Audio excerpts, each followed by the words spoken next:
Di suatu malam Jumat Kliwon, Pocong Opa termenung membaca koran di atas kuburan.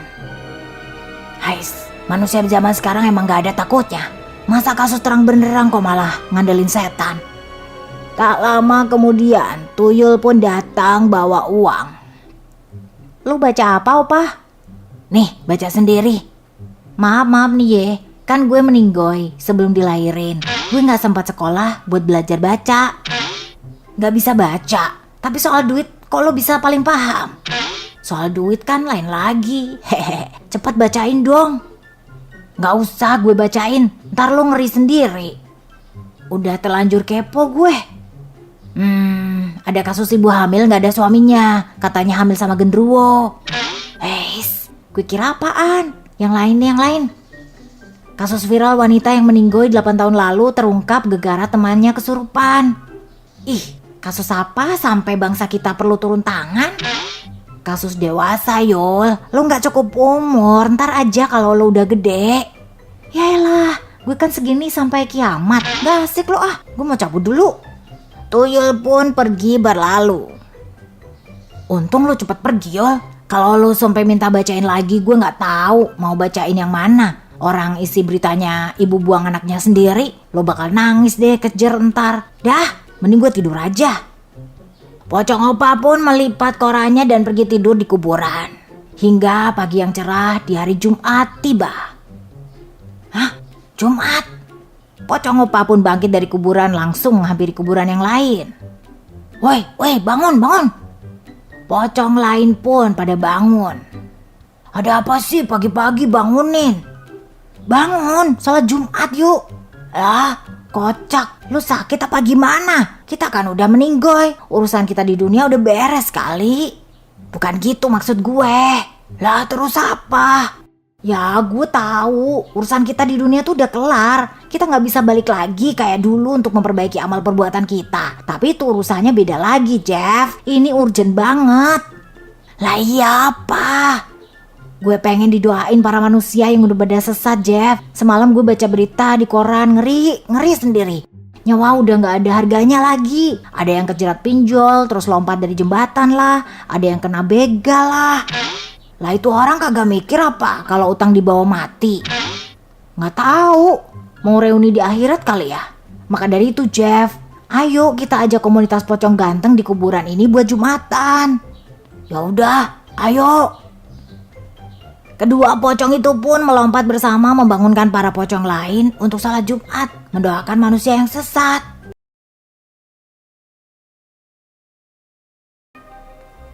Di sebuah kuburan, ketiga kuntilanak cetar sedang berkumpul dengan HP masing-masing.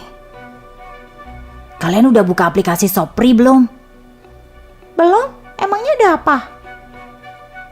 Ada promo murah khusus tanggal cantik nih. Diskon gede-gedean plus gratis ongkir. Hah? Yang bener? Iya beneran. Gue aja udah beli daster putih baru. Nih lihat, bagus kan? Harga aslinya 170.000 dan gratis ongkir jadi 25.000 saja. Wih, keren banget tuh. Gue juga mau beli skincare online ah. Udah lama gue ngerasa wajah gue udah gak glowing lagi. Kalau gitu gue mau beli ikat rambut ah, biar bisa bergaya kayak gue waktu masih hidup. Ya buruan beli biar kurirnya sekalian nganter. Beberapa hari kemudian terlihat seorang kurir paket sedang mondar-mandir depan kuburan. Ini bener alamatnya nggak sih di sini? Tapi kok kuburan sih? Mana paketnya ada 3 COD semua. Halo paket, atas nama Cici, Uti dan Mimi. Duh, kok gue merinding ya? Tak lama kemudian muncul Mimi dari dalam kuburan menemui Kang Paket. Paketnya udah datang. Setan! Kurir pun melempar ketiga paket itu tepat ke kepala si Mimi lalu kabur. Lah, bang, gue belum bayar. Ya udah sih kalau nggak mau. Mimi pun masuk ke dalam kuburan lagi. Girls, paket kita udah datang. Akhirnya ikat rambut baru. OTW glowing menyala utiku. Gue bayar ke lu berapa nih Mi buat paketnya? Udah gak usah. Kok gak usah? Gue kan mahal 200.000. Kang paketnya kabur pas lihat gue. Jadi gue tadi gak bayar deh. Emang bener, rezeki anak soleha pas masih hidup dulu masih mengalir sampai meninggal ya. Ya udah, yuk kita unboxing bareng-bareng. Ketiga kuntilanak itu pun membuka paketannya bersama-sama. Alangkah kagetnya mereka jika barang yang didapatkan berbeda dengan barang yang mereka pesan. Apa-apaan ini? Gue kan pesen daster putih. Kenapa yang datang polkadot? Masa kuntilanak pakai daster polkadot? Lah, kenapa ikat rambut gue malah jadi ikat rafia? Kalian berdua masih mending. Lah paket skincare gue cuma diisi batu bata. Kita kena tipu online nih. Walah, glowing auto jadi maghrib nih.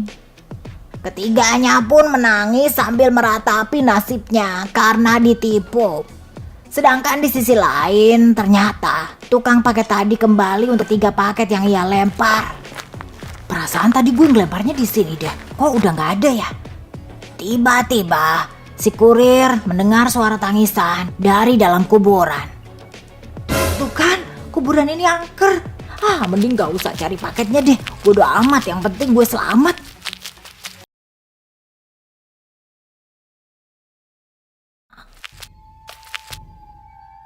Di suatu sore, Pocong Opa sedang berjalan-jalan mencari hantu untuk dijadikan pesugihan. Dari sekian banyak follower gue, ternyata sama gak berbakatnya kayak gue. Aduh, harus cari kemana lagi nih? Saat sedang pusing-pusingnya, tiba-tiba Cici si Kunti lewat di depan Pocong Opa. Pocong Opa pun langsung memanggil Cici si Kunti. Cici, pucuk dicinta ulang pun tiba. Pocong Opa, ada apa? Kok tumben? Gak apa-apa, kamu cantik hari ini. Gak mempan ya? Setelah Opa buat bangkrut si Uti, gue gak mau kejebak juga. Gue gak ada duit, Opa. Kok suzon gitu sih? Gue mau minta tolong nih. Minta tolong apaan? Gue ada proyek menguntungkan banget, Ci. Dan gue lihat lu hantu yang cocok buat proyek itu. Proyek apaan, Opa?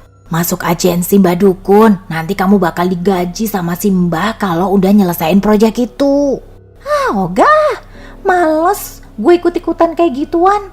Kalau gue udah ketahuan sama manusia bisa dirukyah gue. Gue gak mau meninggoy 2 kali. Tolonglah Ci, hanya kamu satu-satunya hantu yang Opa pikirkan saat ini. Mendengar rayuan dari Pocong Opa, Cici si Kunti pun baper. Beneran, hanya gue yang dipikirin Opa. Iya, hanya kamu, gak ada yang lain. Mimi gimana? Mimi? Siapa Mimi? Opamu hanya mengenal Cici seorang. Gimana kalau Uti? Alah, Uti cuma masa lalu Opa. Kamu jangan khawatir. Pokoknya proyek ini akan menguntungkan kita berdua. Kalau gitu, boleh deh. Tapi Cici takut Opa kalau ketemu manusia soleh bisa dihabisin ntar. Gak apa-apa, Mbak Dukun kita sakti. Beneran? Iya beneran. Percaya deh sama Opamu ini. Opa akan selalu melindungimu kapanpun dan dimanapun. Ya udah deh, boleh. Tapi beneran ya, gak ada Uti dan Mimi di hati Opa? Iya. Setelah terjebak rayuan maut Pocong Opa, Cici si Kunti pun diajaknya ke rumah Mbak Dukun.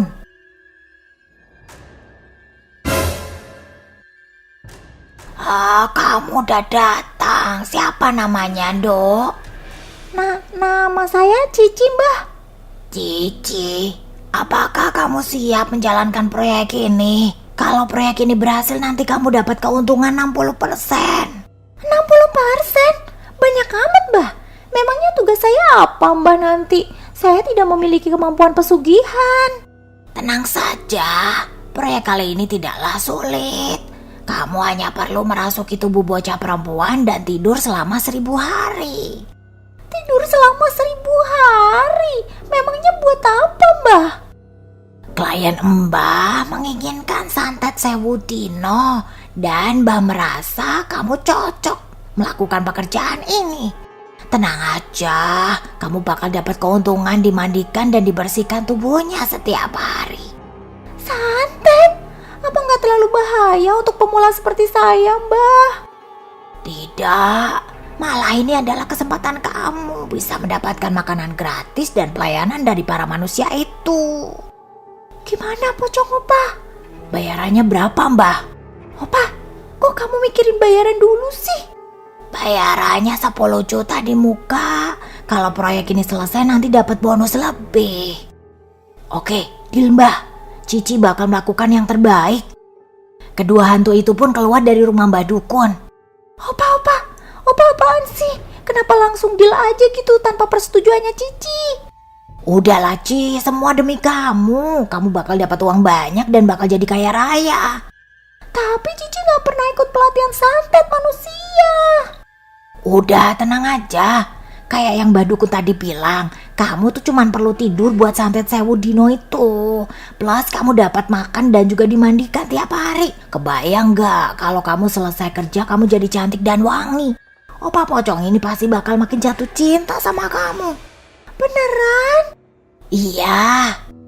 Ya udah deh, tapi Opa janji bakal jengukin Cici ya. Iya, opamu ini bakal sering jengukin kamu. Karena kamu adalah sumber uang dan kebahagiaan aku, Cici. Opa, Pocong Opa romantis banget, Ci. Kedua hantu itu pun pergi pulang ke kuburan sambil bergandengan tangan. Suatu malam, Uti si Kunti pulang bekerja lebih cepat bersama 2 kuntilanak cetar lainnya sambil marah-marah. Rusak semua.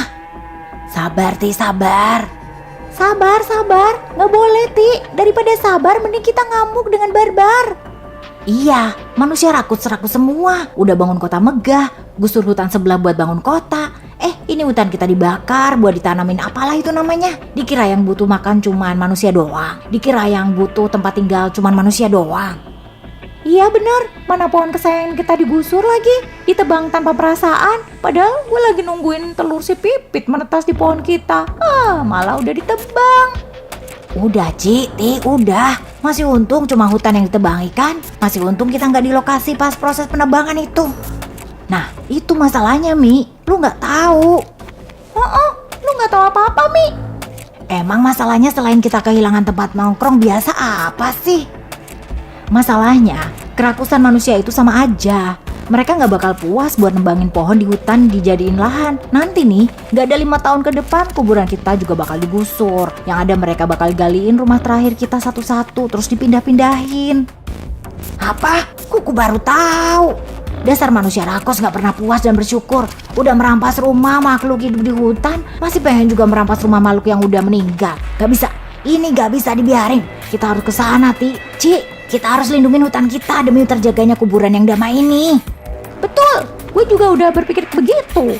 Kita harus menyusun rencana matang buat mengusir mereka. Gak perlu rencana matang-matang. Ayo kita gas sekarang. Kita sergap para manusia rakus yang lagi lembur itu. Lah, kita bertiga gak cukup lah buat nakutin mereka kali. Kalian berdua jalan aja ke hutan buat mantau situasi. Biar masalah penyergapan gue yang atur. Akhirnya Mimi pun pergi meninggalkan Cici dan Uti. Gimana Ci? Ya udah, yuk kita pantau kondisi hutan. Cici dan Uti pun pergi melihat ke arah hutan. Di hutan terlihat beberapa pekerja sedang lembur menggunakan alat berat menebangi pohon dengan bebas. Uti dan Cici menangis melihatnya. Beberapa burung terbang karena pohonnya jatuh. Ada juga hewan langka yang tertangkap dan di kandang. Ini di mana Ti? Kok lama banget teman-teman kita udah pada ditangkap Ti? Iya, ini di mana ya? Tak lama angin berembus kencang. Para pekerja pun mulai berhenti dan memandangi alam sekitar. Yang tiba-tiba angin kencang seperti akan turun hujan. Angin dari mana ini Ci? Ti, coba tengok ke belakang. Dari belakang terlihat Mimi dan pasukan hantu dengan berbagai jenis berbondong-bondong datang menuju hutan sambil menampakkan diri dan membawa aura kegelapan. Rupanya penyergapan yang dimaksud Mimi berhasil dengan mulus.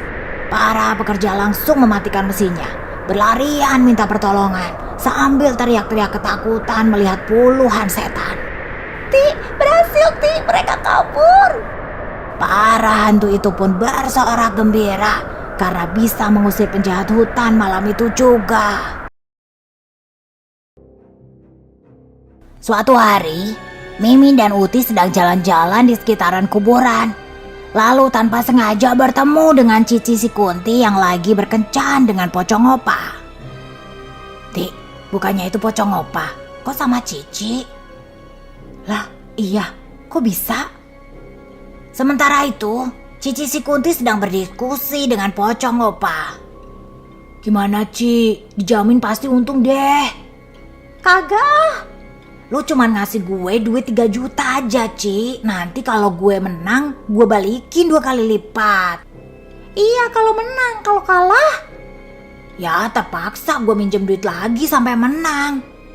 Kagak, judi itu gak boleh, Pocong Opa, haram. Judi itu yang menang cuman bandar aja.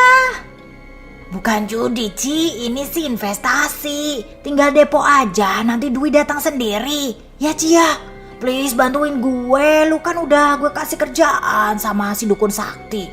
Masa minjemin gue duit aja gak mau sih? Tapi janji, jangan buat judi, investasi aja. Janji, investasi online. Ya udah, mana rekeningnya? Cici pun mentransfer uang ke Pocong Opa. Beberapa saat kemudian, Cici pun pulang ke rumah bertemu dengan Mimi. Tega lu ya? Tega kenapa? Lu hianatin si Uti dan kencan sama Pocong Opa kan? Lah, kata Pocong Opa mereka berdua udah putus kok. Putus? Kapan mereka jadinya? Yang ada, Pocong Opa mintain duit mulu sama si Uti. Dan lu dengan jahatnya malah kencan di bawah pohon bareng si Opa itu. Ya artinya si Uti udah kehabisan duit, makanya Pocong Opa mulai tertarik sama gue. Jangan salahin gue dong. Au jangan sampai lu nyesal nanti. Sedangkan ternyata Uti dengan marah datang ke kuburan Pocong Opa. Pocong Opa, keluar. Uti sayang, ada apa? Kamu habis jalan sama si Cici kan? Enggak kok, cuman ada urusan bisnis aja. Kamu jangan marah begitu dong. Aura kuntilanakmu benar-benar menyeramkan kalau marah. Pokoknya kalau kamu mau ninggalin aku, lunasin dulu semua utangmu itu. Uti, kok ngomongnya gitu sih? Aku cinta banget sama kamu loh. Aku gak ada hubungan apa-apa sama si Cici. Jangan ngomong yang serem-serem Soal uangmu ini aku lagi usaha buat balikin kok. Tenang aja. Awas aja kalau kamu macem-macem. Enggak mungkin lah, kamu tenang aja ya. Tarik nafas dulu. Gimana, udah tenang? Udah? Ya udah, kamu balik Gi. Nanti Pocong Opa telepon. Pocong Opa lagi kerja dulu. Akhirnya Uti pun pergi meninggalkan rumah Pocong Opa. Selamat. Memang ya, punya urusan sama kuntilanak itu berbahaya. Untung aja mereka banyak duitnya. Ya udah, saatnya kita depo dan main judi lagi. Semoga kali ini geledek Zeus menyambar. Pocong Opa pun terlihat sibuk bermain HP sampai berkeringat. Hingga setelah beberapa kali mencoba permainan di HP, ia baru sadar bahwa ia kehabisan saldonya. Apa kalah lagi? Tidak. Gimana cara gue balikin duit Uti sama Cici? Masa sih 3 juta cuma habis dalam 3 menit? Gimana ini? Utang gue makin numpuk jadinya. Tiba-tiba Pocong Opa teringat perkataan Cici si Kunti. Judi itu yang menang cuma bandarnya aja. Tidak.